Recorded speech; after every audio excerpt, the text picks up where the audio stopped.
Hey y'all, this is Kennedy Hawk here from the MCM crew, here back on our third week of Tier List Tuesday. With Mad Titan Shadows released, we're going to be tier listing all of the player cards that are not hero specific. So I'm talking about all of the aspect and basic cards that are new from the Mad Titans Shadow expansion box. So I've got them all selected here on TierMaker. You can make your own tier list at tiermaker.com. It's pretty sweet. But we've got 5 categories that these cards can end up in. They can be in the S tier, the shiny and new tier. Everybody likes shiny new things. Everybody likes the cult of the new. And things that end up here are going to be shiny, new, and amazing. We've got the A pretty good card tier. We've got the B tier, always. We've got the C cards that exist tier, like they are there, and sometimes you might use them. And then we've got the D, why does this exist tier? All right, so I'm going to be judging these cards on 3 categories. I'm going to be judging them on their power level. How good is this card? How great is this card? Their versatility. How well does this card work within the aspect that it's in, or like amongst all of the heroes, right? If this card is like very niche to a certain type of deck within this aspect, it's not going to be as powerful as a card that like might want to be included in all of these. It might not be as shiny and new then. And then we're going to talk about just how fun the card is in general, how excited I am to get the card on the table and play it, because we finally got new player cards along with new scenario cards, and it's time to play them. So as I go through the cards, I'm going to read what they do. I'm just using hallofheroeslcg.com. I don't have my cards out in front of me there on the game table behind me, set up for a game that I'll be playing tomorrow. So instead, I'll be reading from hallheroes.com. So we are going to get started with some of the cards from Adam Warlock's deck. So Adam Warlock is able to use all 4 aspects, which luckily means we get cards from all 4 aspects. So I'm going to start right away with some cards that exist. And these are going to be the 4 cosmic entities. I believe that's what they're called, right? Yeah, cosmic entities. Looking for the Living Tribunal here, and I need to look for the In-Betweener. Why am I not seeing him? Sometimes I know where these are. All right, so there are 4 cosmic entities. Aggression has the In-Betweener. Justice has the Living Tribunal. We have Eternity in Leadership. And we have the Gardener in Protection. So these are pretty cool cards. I'm going to read through what they do, and then we'll talk about why I'm placing these cards in the cards that exist here. So these cards aren't very powerful. They're not going to revolutionize your deck. One of the things I messed this up already. I have 3 criteria. I'm looking at my notebook right here, and I read the first one twice. So it's how powerful they are, how fun they are, and then how unique they are. Are they something new, or are they something where we already have something that sort of fills that card space in the aspect? And these nail the something new category that I didn't even read to you all. So we're going to start with the In-Betweener. He's a 2-cost event, cosmic entity trait, and he's unique, so you can only have one of these in your deck. Action, shuffle this card into the encounter deck without looking, for you people that don't sleeve your cards. When revealed, deal 2 damage to the villain and remove this card from the game. This effect cannot be cancelled. So that's pretty cool. You'd love to have that as your encounter card, right? It's not an attack, gets around guard, all sorts of stuff. Living Tribunal, the yellow one. Justice, cosmic entity, shuffle this card into the encounter deck. Again, without looking, no peeksies. When revealed, remove 2 threat from the main scheme and remove this card from the game. You're seeing a trend here. They do a thing in their aspect and remove themselves from the game. Eternity. Shuffle this card into your encounter deck. What's leadership going to do, right? The thing that it does best. When revealed, draw 1 card and remove this card from the game. Of course, yeah, just card advantage, right? And the Gardener. Heal 2 damage from your identity and remove this card from the game. So they all do something when they come up as an encounter card. That's pretty cool. Unfortunately, they cost 3 to shuffle them into the deck. So in a 4-player game, that's pretty good. But with a normal character, you're only getting 1 of these in your deck because you're not all Adam Warlock where you can include all 4 of them. Maybe Spider-Woman gets 2 of them, but it's not that amazing. And if these show up as boost cards, the way it's been ruled is instead of discarding into the encounter discard, they discard back to the player discard. So yeah, you get a 0 boost icon card, but there's already a lot of 0s and 1s in the deck. That doesn't help you that much. So these are cards that exist. If they weren't so unique and so new for what the aspect does, these would be in the Durg, why do you exist category. And there's probably not going to be a lot of cards there because most of the cards in Marvel Champions are pretty amazing. So we got the cosmic entities out of the way. I'm going to go through the non-leadership cards first, and we're going to start with protection. So we are going to start with Charlie here. So Charlie 27 is a 4-cost ally with 1 thwart, 1 attack, and 4 health, 1 consequential for each. He has Retaliate 1 and Toughness and the Guardian trait. So he's pretty cool, right? I mean, you can block an attack with him and then do 3 thwarting over 3 turns, and then block another attack with him. The problem is there's a lot of really good 2-cost allies. And it's great to have more Guardians allies that aren't trait locked. So he's definitely going to be in the B tier at least for me for right now. We'll see where he ends. I'm going to try to not fill a whole row with any amount of cards. I like Toughness. That's really great. My main problem with him is why wouldn't I just run Luke Cage? It's not like he's soaking that many attacks and living. I guess he could soak, little 1 damage minions, but at that point we've got Groot and so many other characters that fill that card slot that he doesn't seem that special. Now, if he had like 2 thwart for 2 consequential or something, you could block an attack with Toughness and then use him and then use his attack and then block 1 so you can accelerate his uses a little bit faster. Or you could use that Toughness to remove some threat or something like that. But as he is right now, he's almost a card. You know what? He's a card that exists. He's a card that exists that I'm probably not going to put in a lot of decks. Let's just be honest. Okay. Next up, we've got Spell Shield. You can barely tell what this is. So this is a 0-cost event. Play only if your identity has the Mystic trait. So play when you're playing good characters. Hero Interrupt. Defense. When you would take any amount of damage from an attack, discard that many cards from the top of your deck. Prevent all damage from this attack. So this is interesting. You need to know how many cards are in your deck, or you shouldn't play this, right? If you're taking 7 damage and you can only discard 6 cards, this isn't going to go off. This is a really cool ability. I mean, it's really awesome, right? It's a good effect. It's a backflip in an aspect that has a slight, unfortunate part to it where you have to discard cards from your deck, but some of these characters don't mind that, right? Adam Warlock doesn't mind discarding for Soul World. He doesn't mind throwing things in to discard in case he has Make the Call. The problem with this card is it's max 1 per deck. It's not going to, revolutionize your deck. It's better than a card that exists, right? If you're playing a Mystic and you're playing Protection, it does not hurt you to put this card in your deck. You may as well put it there because it's only going to help you. But it's not like a shiny and new card, let's go build a deck that works around Spell Shield, because that can be done by 3 heroes that all have better cards they could play. So, it's B tier. It's B tier. All right. More protection cards. We have Preservation. Now this, my friends, is... you know what? I'm going to put this one in the B tier, and I'll tell you why. So there's a new resource in each of the aspects in Adam Warlock's deck. Preservation is a resource that says max 1 per deck. Hero response. After you spend this card, heal 1 damage from your hero with a wild resource. So wild resource sounds great. I'm a big fan of these resources in general, because anytime you are spending a resource but you're gaining an extra bonus, you can do what you normally do on every turn. You're always spending resources on things, so you're never not going to spend resources, and now you just get something extra for doing it, right? So here you could play Second Wind and heal 5 from someone else and 1 from you, or whatever Second Wind is. I've never actually played that healing card because it's trash.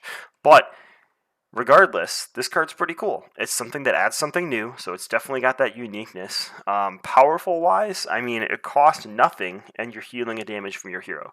It does require you to be in hero form to get the response, but it doesn't require you to be in hero form for spending it as a resource. So you could always just use it as a normal wild resource, which people seem to love, wild resources.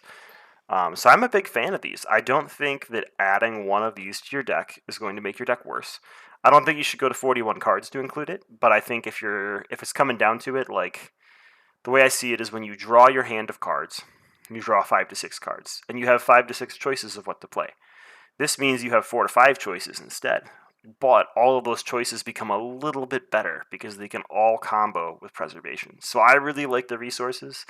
I like Preservation a little bit more than the other ones because I really feel like it helps Protection, right? One of the big things Protection struggles with is flipping down because they can't handle all that fort getting put onto the scheme, and this is going to heal you to help you from flipping down. And because you're playing Protection, you're almost always going to be in hero form to trigger this hero response. You don't have to worry about being a flippy-floppy hero because you don't need to. So I'm putting it in the B tier. There's a chance after I visit the other resources or other cards that I move this up to the A tier, but for now I feel like it's definitely higher than a card that exists. If I'm building a Protection deck, I'm probably going to include it. It's new, it's shiny, but it's not shiny and new S tier. So we'll move on. Okay. Next, let's go through Justice, and we're going to start with their resource. So they have... Did I miss a green card? I did not. I hit 4, right? Yeah, okay. I feel better. Did I hit all 4? Charlie, the Gardener, Spell Shield, Preservation. I did. Okay. Alright, well Justice also has 4 new cards in this deck. We have Determination, max 1 per deck. It's a resource, provides a wild resource. After you spend this card, remove 1 threat from the main scheme. So this is really great, right? You can play an ally and remove threat when that ally comes out. Or those cards that like take a tempo hit because they don't do something for you right away, like Counterintelligence and Under Surveillance and stuff like that. That you get a little bit of benefit from them. I even like this with things like 4 Justice, right? 4 Justice is spend 2 to remove 4, assuming you meet the triggering condition. Well, this is going to help you meet the triggering condition, and now it's going to make it so you remove 5. Sounds great, right? I mean, for little effort, you get a bonus. And there's almost always going to be at least 1 threat in the main scheme for you to trigger this. So I don't think it's a big deal at all. It is blocked by Crisis Icons. Crisis Icons prevent you from removing threat from the main scheme. But I still think this card is really good. One of the things this card doesn't do, and it's a reason that it's borderline cards that exist, is it doesn't help Justice do something that they struggle with. Right, and I wouldn't say that protection characters struggle with maintaining health to make the protection one that much better, but protection characters do struggle with flipping down, and that's something that helps you avoid flipping down. Protection or Justice characters don't care if there's more threat in the main scheme because they just remove it all every turn, so it's not like a game changer for them, but it's still a pretty good card. Alright, let's look at the ally next, Quasar. He's going to be up here at least in the A pretty good card tier. So he's a 3-cost ally with 1 thwart and 2 attack and 3 health, 1 consequential for each of those. Aerial and Guardian traded response. After Quasar enters play, remove 1 threat from each scheme in play. This is really, really strong, right? You can imagine a lot of times in these campaign boxes, Galaxy's Most Wanted, there's like 6 side schemes out at a time. So you play him and he removes, 7 threat from play. And then he's a body with 3 health, so he can attack for 4 in Justice and block. That's a pretty good ally. I like it. I mean, I wish he was 2 cost and had 1 attack, because then I could get him out a lot faster. But even at 3 cost, I think he can be really beneficial. You really want to have 1 to 2 side schemes out, probably 2 side schemes to make him really valuable. Anything more than 2, and he's just insane, right? So you don't get to choose where the threat comes from. It's just 1 from each scheme, but it's really strong. Allies in general are strong. It's hard to put allies in this cards that exist here. Sorry, Charlie, that's just where you are. One thing I like about Quasar is he does something that not a lot of other Justice cards do. We have a couple Justice cards that split threat removal, and we have multitasking as an event, but we don't have an ally that comes into play and sort of like spreads threat removal as he enters play. And you can imagine if you play him with Determination, you're going to remove 2 threat from the main and 1 from everything else, and that just becomes even more fun. So I'm a big fan of Quasar. Love him. Alright, let's look at Zone of Silence, if I can find it here. They all have Doctor Strange in their art, I wonder why. It is a spell thwart card. Play only if you have the Mystic trait 1-cost event, max 1 per deck. Choose a scheme. Discard up to 4 cards from the top of your deck. Remove 1 threat from the scheme for each card discarded this way. So this is really nice. You get to choose how many cards to discard. It's nothing like with their resources or their matching. So like you know how much threat you're going to remove with this card.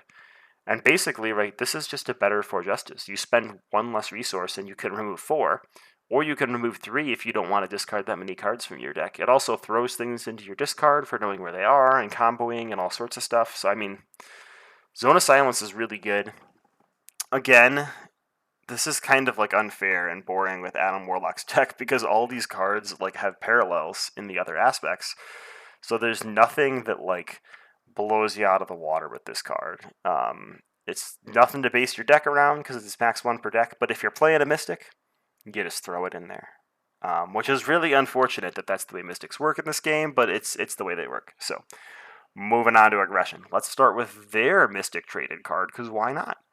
We have Magic Attack, another card with Doctor Strange standing around doing nothing. That's cool. Play only if you have the Mystic trait, max 1 per deck. Choose an enemy and discard up to 5 cards from the top of your deck. Deal 1 damage to that enemy for each card discarded this way. This is amazing. This is an even better discount, right? 4 Justice costs 2 to remove 4, while Uppercut costs 3 to deal 5. And Uppercut's a bad card. But if Uppercut cost 1, it'd be in every aggression deck ever. So again, this is just, it's the same thing. It is B tier because it's a pretty good card, but you only get one of them. And it doesn't do anything new, it just does something cheaper and better, which I am never a big fan of. Like, it's great that we get powerful cards, but it's also boring that we don't get something that's like special or fun or exciting. So these Mystic traded max 1 per deck cards are really cool. They fit Adam Warlock's deck building style, but they're just kind of boring to me. So they end up in the B boring tier. Okay. We have Marvel Boy. He's a 2-cost ally. We're going to throw him right up there in the 8 pretty good cards here. So he's 2-cost ally aggression, 0 thwart, 2 attack for 1 consequential each. Why would you thwart for 0 with a consequential damage? That's a good question. 2 health. I mean, obviously the answer is you could put like things on him and stuff, but you get it. He has the Guardian of the Kree trait. Oh boy, Kree, we got it. Interrupts. When Marvel Boy attacks, spend a physical resource. This attack gains piercing and range.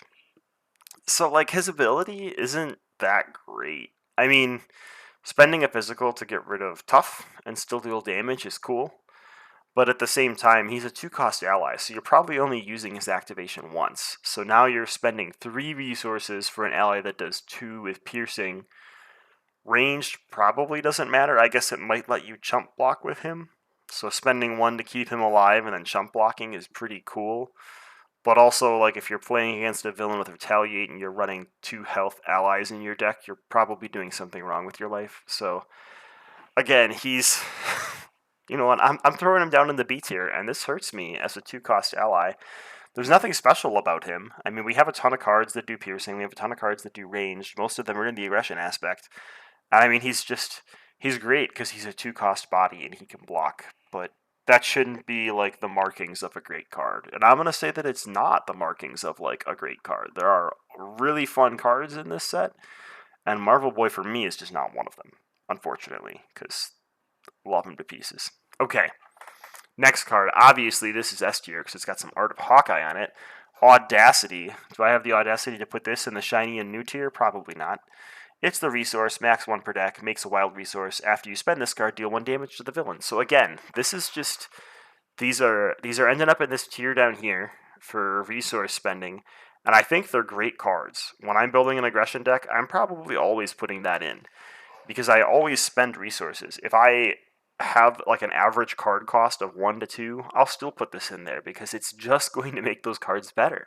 Unless I'm trying to make some gimmick deck where everything costs 0, then this card is worthless. It does not hurt you to include it.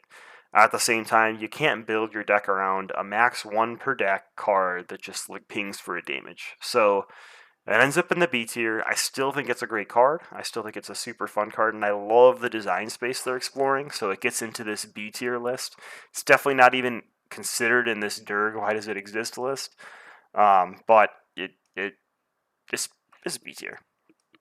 All right, we got a couple basic cards to go through, and we'll do those last, actually. So we'll go to leadership cards in Adam Warlock's deck, and we have probably our first shiny and new card. I don't even know how many shiny and new cards we're going to have. Probably 1 or 2. If you had more shinies than that, you'd probably get attacked by something that likes to collect shinies, and that would be bad. So we have Major Victory, a 2-cost ally with 1 thwart, 1 attack, and 2 health. Sounds pretty lame. Like, that was what Marvel Boy basically was, except 0-2, and I gave him the B tier, so, you know, maybe I should give this guy the B tier finger too. But I don't, because he has an awesome ability. Interrupt. When Major Victory is defeated, choose a friendly Guardian character. Ready that character.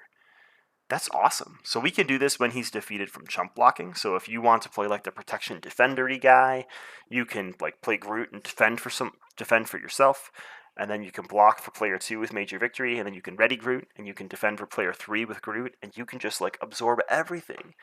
You can also use this aggressively, right? If you're playing as Drax and you've gotten up to 5 attack, you can attack with Drax, attack with Major Victory, and defeat him with consequential damage to untap Drax and attack. So basically, he has the same cost as Tenacity, but you don't have to pay a fist to ready yourself, and you get to use his like stats twice. S tier, like, there's nothing wrong with Major Victory. The only thing that's wrong with him is he's not trait locked, but he helps a certain trait better than others. And that's fine. That's fun. That's tribal. That's amazing. More cards like Major Victory. Those are the types of 2-cost allies that like change the way you play a deck. And I love it. I love it. Probably one of my favorite cards in Adam Warlock's set. Alright, next. We have Summoning Spell, another card of Doctor Strange sitting around doing something with a big eyeball in the background. Spell, 2-cost event. Play only when your identity has the Mystic trait, max 1 per deck. Great. Mystic. Marsha. Hero action. Discard cards from the top of your deck until you discard an ally. Put that ally into play under your control. Whoa. So this card's good, right? This is like a call for aid mixed with make the call that could like put 5 to 6 cost allies into play. That being said, a lot of the 5 to 6 cost allies aren't actually worth the 5 to 6 resources they cost. They generally are a little bit overcosted. And you want to at least be getting a 2-cost ally into play, or you're overpaying for that ally. Luckily, Leadership has a ton of great allies. You can also do some sneaky things with this, where you like build a deck that only has expensive allies, especially when you're playing as a Mystic. I think this is the one that I'm going to call a pretty good card for the spells. Not just because it's Leadership in blue, but because it does something different. Like, it takes 2 old cards from Leadership, and it smashes them together, and it doesn't necessarily do them better than those cards, but it does them, like, adjacent, which I really like. I still don't think you could, like, build your deck around Summoning Spell. I mean, you could. You could only include one ally in your deck. That way, when you play it, you know you're getting a certain ally. But if you're building a deck with one ally in it, it's probably a bad deck. So there's trade-off there. There's pros and cons. But it's a pretty good card. It's not B tier. It's way higher than cards that exist, but it's not like Major Victory amazingness. It's definitely not a major victory, but it's a small victory. Okay, moving on.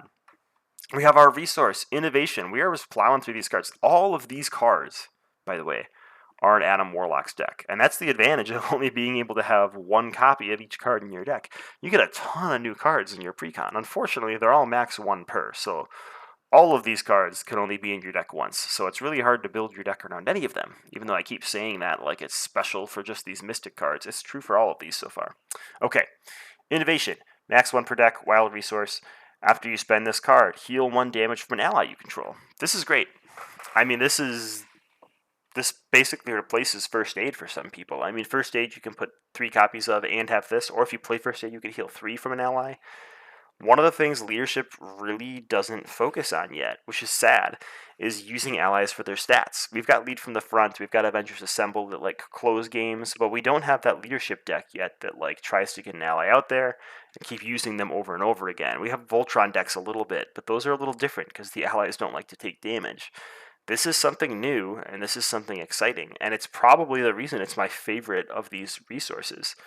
It can have a huge impact. It can have the same impact as all of the other cards, right? If you remove a damage from an ally that has 2 thwart, it basically just did determination. If you remove a damage from an ally that does 1 damage or 2 damage, it basically did what Audacity does, but better. So it does what the other ones do, except Preservation, which is a little bit different, but a little bit better. And we don't have actually a ton of healing in Leadership. We have a lot.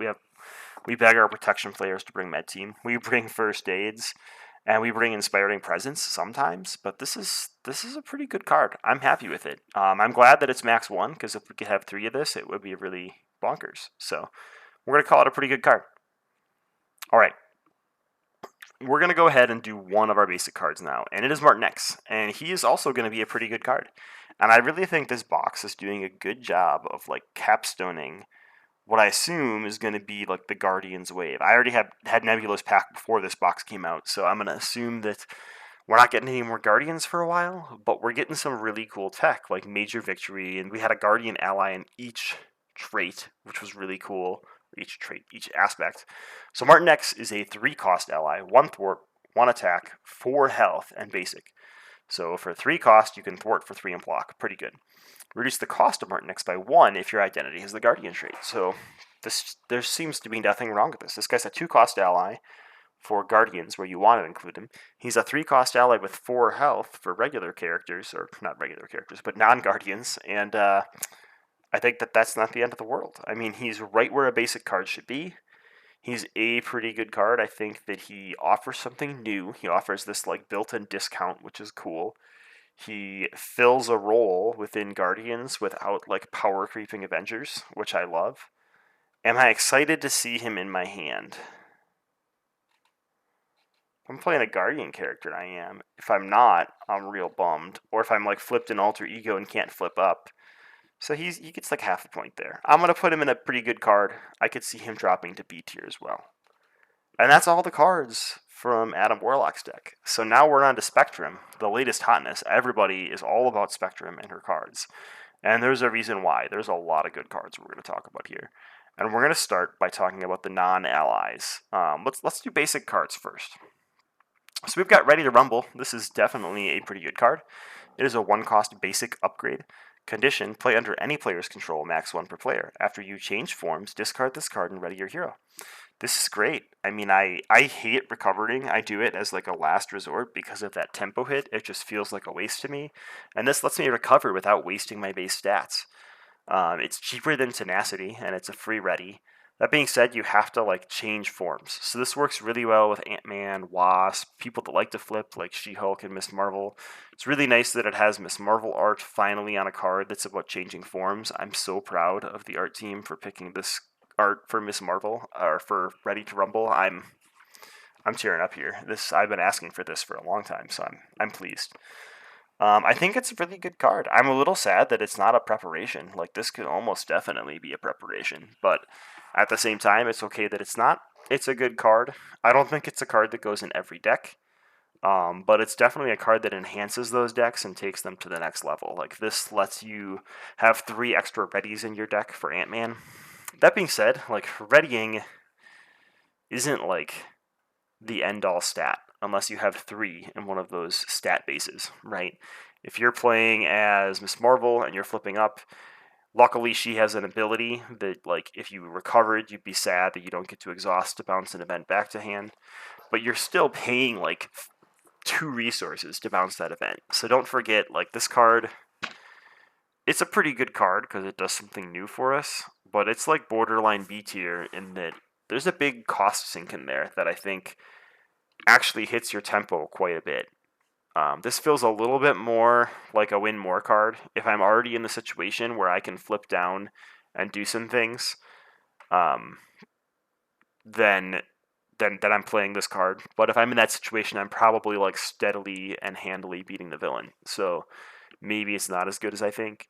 But at the point right now, am I excited to see this? Am I excited to build with it? The answer is yes. So I'm putting it in a pretty good card tier. Okay. Other basic card, Blade. Let's just put him up here. Actually, let's make a little box up here where Blade will sit, because Blade is ridiculous.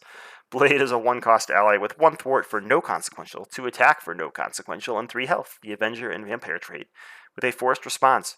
After Blade attacks or thwarts, choose to either spend a physical resource from hand or discard Blade. Now that's interesting. That's interesting. So he cost 1. He can sit out there forever. His main use is going to be a 1-cost block, right? He's invulnerability, but he costs 2 less, and he can sit out there for the right moment. He could also be just a Yarnbjorn, right? You pay a fist and you do 2 damage, or you pay a fist and you get to do some threat removal. And if you don't pay it, you just discard him. So it's not even like the end of the world. You're just clearing an ally spot. He's a really, really good card. He's like a power creepingly good card. That being said, you can pour a lot of resources into him without getting other things done. So sometimes you get him on the board and you let him sit there for a couple turns and he becomes this long-term investment, but he's great. He enables Earth's Mightiest Heroes, he enables Strength in Numbers, all sorts of things. Anyone that's using like allies as a battery, he belongs in that deck. I would honestly say almost whatever character you're playing at this point, you probably want to put Blade in your deck, because there's nothing about him that hurts you, unless you're a character that wants to defend attacks, like Drax. And even then, you're going to reach a point where you've gotten all your vengeance counters, and you don't want to do that anymore. So I think Blade, almost every deck. If you could buy, 24, how many ever heroes there are, copies of Mad Titan Shadow, so you could put a Blade in every deck, I wouldn't be highly offended by that. as a person that owns 4 copies of Rise of Red Skull. Okay, moving on. That was kind of embarrassing. Let's talk about Band Together. And this is another shiny and new card. It is a card I want to build decks around. It is so fun. And I'm going to tell you the trick about this card. So this card is a resource, another resource, not max 1 per deck, not max 2 per deck. It's a normal card. You can include 3 of it. It provides no resources. What? A resource card that provides no resources. It provides no resources because the text on the card says this generates a wild resource for each ally you control to a maximum of 3. That's right, a triple resource card that can go in anyone's deck. It's not trait locked. It's not nothing locked. You just have to have allies in play. So worst case, if you get 1 ally in play, this is worth 1 resource. Once you get 2 allies in play, you now have 6 double resources in your deck. You know who does a lot of work with that? Black Panther. Now, if every character could have the economy and resource generation of Black Panther, they'd think that's pretty gnarly, and it is. So this card is really, really good. You can fall into a trap where if you draw like all 3 of these in your opening hand, you don't have any allies to play, you've got 3 cards that can't even generate resources. But you're mulliganing 12 cards into your deck. If you're building a deck and you draw 3 Band Togethers and no allies, and you've gone through 12 cards in your deck, you might want to reconsider how many allies you've put in your deck. Or just take another mulligan, because it shouldn't happen very often. I've seen a lot of people talk about this card, and they like really hyper-focus on trying to have 3 allies out with it. And even with having 2 allies out with it, it lets you do things like make lead from the front, like consistent. A lot of times when you put lead from the front in the deck, you don't end up getting to use it until the very end when you're using Power of Leaderships to pay for it. But now, if you can have 6 double resources, that's a card that like every time it shows up, you can just play it, which is really, really cool. I love Band Together. Cool on theme, cool on everything, basically. Leadership cards aren't broken, they're just fun, so deal with it. All right, and now we've got Mass Attack. And I'm just going to plop that right down there in the D tier. I don't think it's necessarily going to be a D tier card forever. It is a 3-cost event, Mass Attack, with the attack trait. Hero action, attack. Exhaust 3 allies you control that share a trait with your hero. Deal X damage to an enemy, where X is the total attack of those allies and your hero. So this is pretty cool. So you're only exhausting the allies. You deal X damage to an enemy where X is the total attack of those allies and your hero. So this could work really well with like high attack heroes, because if you don't have to exhaust your hero as a part of the cost, you like get to use your hero's attack twice. But you've got to have 3 allies in play that share a trait with your hero. You have to exhaust all those allies, so you're not using them for strength in numbers, you're not using them for their resources, you're not using them for blocking. So it's like you have to build your deck around Mass Attack to get it to work. And right now, I'm just not sure it pays itself off. Right? You're spending 4 resources, because Mass Attack itself, to do this, when you could just attack with all those characters and then have 4 resources to play new ones to replace them from your hand. And generally, that is a better use of your resources. So I get why this card exists, but I'm also putting it below the cards that exist here because I just don't think we have the support to make this card like consistent, entertaining, and even worthwhile in the card pool currently. So it's just my Durg. Why does this exist here? All right. We're saving allies for last, so we're going to do Mighty Avengers next, and this is a pretty good card. This was supposed to be our first team card, but we got the Guardians of the Galaxy one in Nebula set, and it looks like, you know, leadership just didn't have enough interesting, cool things that they wanted to give them one more thing that leadership players could do that other people can't. So they made like a whole new card type, but they didn't want like all those other players to be jealous, so they didn't make it like an actual card type. It's just a support with a new trait called Team. Play under any player's control, max 1 team card per player. If each of your characters has the Avenger trait, each of your allies you control gains +1 thwart and +1 attack. Sweet. So this is like a permanent lead from the front on your board for 1 more cost. The only kicker is you have to all have the Avenger trait, which isn't that hard, right? I mean, like, if you're playing one of those mass Avengers decks and using strength and numbers to build up to, like, an Avengers Assemble lead from the front and Mighty Avengers turn, you can give all your allies +3/+3. That's bonkers. It does require each of your characters to have the Avenger trait. So if you're playing as Star-Lord and he doesn't have an honorary Avenger on him, I'm sorry. all your characters are not Avengers because your hero is not. So you're going to need to be in multiplayer if you're a Guardian and you want people to use this card. But if you're in solo, this works with like every Avenger leadership deck ever. And it's not a bad card for its cost. Like I said, Lead from the Front is a totally playable card once you get like enough resources and your deck thin enough that you can play it and like the allies are self-sufficient with strength and numbers.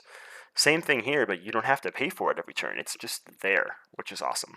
I really like the concept of these team cards, and I hope we get more of them. I'd really love to see team cards in other aspects too. I think there can be a team of aggressive characters, and that's not a problem. So I hope we get those, but for now, they're mainly leadership cards. And there you have it. We got 4 allies. Let's throw them up in the shiny and new tier, because that's where they belong. No. We have 4 new allies, and they're all pretty good. So let's start with Captain America, and I really think I put him in the cards that exist here because I'm disappointed in him, but he's still an okay card. He's a 6-cost ally, and he's a 6-cost ally that's not a true 6-cost ally. He's got 2 thwart, 2 attack, and 4 health, and the Avenger trait, and toughness, so he's going to block 1 attack or get 1 extra activation. Reduce the cost to play Captain America for each Avenger character you control. So right away, if you're playing an Avenger hero, he's a 5 cost. If you get 3 Avengers allies out and you're an Avenger hero, he's a 2-cost ally with 2/2/4 stats. That's really good. So he's great in those like build a wide board of Avengers decks. At the same time, he feels very much like a win more card, and I haven't talked a lot about win more versus catch up cards. I might do that as the Friday video this week. But basically, what win more means is this is a card that I get to play when I'm basically already winning.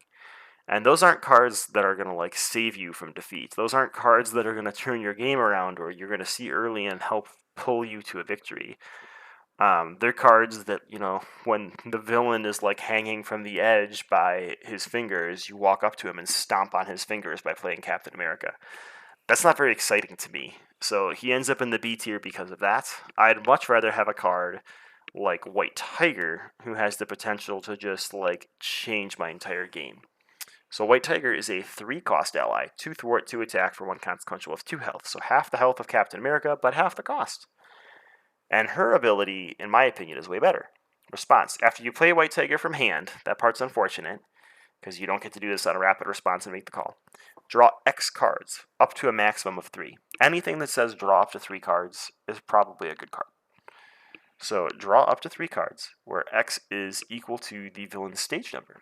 If the villain has no stage number, draw 1 card. I love that. I love that they have realized they have some villains that don't have stage numbers, and some old cards became dead cards in your collection against those villains. White Tiger is not that card.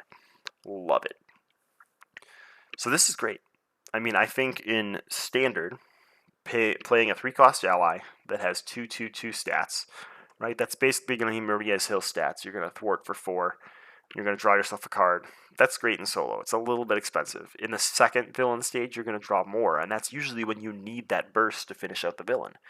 In Expert, this is bonkers, right? You spend 3 cards, play White Tiger, and draw 3 cards. You've basically just cycled 3 cards in your deck and played an ally for free. That's insane. That's so good. Like, every time you get White Tiger in your hand just snowballs into something ridiculous. She, like Blade, would be in this little tier above S tier if I had one up there, but I don't, so, you know, that's my fault. White Tiger, amazing. I can't believe that this card was printed. And you should play it in all your decks, because it's good. Alright, next let's talk about Power Man. He is going to be a B tier for me. Power Man is a 3-cost ally with 1 thwart, 0 attack for 2 consequential, and 3 health. Power Man enters play with 2 chi counters on him. Discard any number of chi counters from Power Man as an action. He gets +2 attack for each chi counter discarded this way until the end of the phase. So you can make him a 4 attack for 2 consequential ally, but with only 3 health, he's still only got 2 activations unless you're like healing him some way or playing like extra hit points onto him with other cards. So he's very much like a combo piece in like a Voltron style deck. But at that point, I'd rather just play Goliath for 1 more. He's more consistent. He's like ready to go when you need him. He can like spread things out over multiple turns by doing some thwarting and then doing his attacking later, but his thwart value is like worthwhile. So I think Power Man will be fun. I think he's going to find a real fun home in some Voltron decks and some like burst ready your allies and use them multiple times per turn decks. But he's not a pretty good card to me. He's higher than a card that exists. He's not a cosmic entity. He's no Charlie, but he's Power Man. All right, and that leaves us with Kalu. I really struggled with where to put Kalu. He's a 2-cost ally, so you'd think he'd be S tier right away. 1 thwart, 1 attack, 2 health. And you know what? I think he is S tier. Reading his ability. Response. After Kalu enters play, search the top 5 cards of your deck for an event. Add that event to your hand and shuffle your deck. Like every hero has amazing events, so you're always going to have events in your deck that you want to target with this. On top of that, you can grab Make the Call, you can grab Lead from the Front, you can grab Avengers Assembled, all sorts of good things. He's Avenger traded, which is the most important trait for leadership right now. And he's 2 cost. So he's 2 cost and gets you a card back into your hand. There's nothing wrong with him except that he has the energy resource instead of the mental one. Another card that I'm shocked has been printed. But I'm going to abuse the heck out of it, so don't worry. One of my favorite uses for this card is with Black Panther, right? It basically reads, after Kalu enters play, find a Wakanda Forever and play it. Or put it into your hand and then play it. I love it. He's a really, really, really good card.